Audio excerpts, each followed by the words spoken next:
சரியான டயர்டு. வந்த உடனே படுத்து தூங்குனது தான். கிட்டத்தட்ட ஒரு 5 மணிக்கு தான் எந்திரிச்சேன். எந்திரிச்சு கொஞ்சம் ஃப்ரெஷ் ஆகிட்டு அம்மா டீ எல்லாம் போட்டு வச்சுருந்தாங்களா, அப்படியே பிஸ்கெட் வச்சு சூப்பராக டீ குடித்தாச்சு.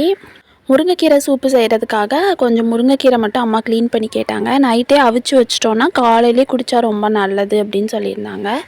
அதையும் அப்படியே க்ளீன் பண்ணிவிட்டு அதுக்கு தேவையான சின்ன வெங்காயம் அதெல்லாம் நான் அப்படியே ரெடி பண்ணி கொடுத்துட்ருந்தேன். அம்மா அப்படியே அவிச்சு போட்டாங்க. அதுக்கப்புறம் காலையில் எந்திரிச்சோடனே வெறும் வயிற்றுலேயே அந்த முருங்கைக்கீரை சூப்பை தான் அம்மா வந்து ஃபில்ட்ரு பண்ணி கொடுத்தாங்க. லைட்டாக சூடு மட்டும் பண்ணி கொடுத்தாங்க. வெது வெதுப்பாக இருந்துச்சு, அப்படி குடித்தாச்சு.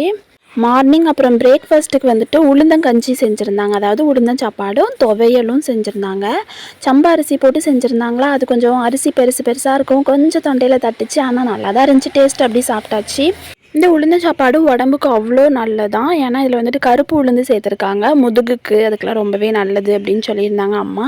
பழைய காலத்தில் நம்ம தாத்தா பாட்டி அம்மா அப்பா எல்லாருமே இந்த அரிசியில் சாப்பாடு சாப்பிட்டு தான் வளர்ந்துருக்காங்க.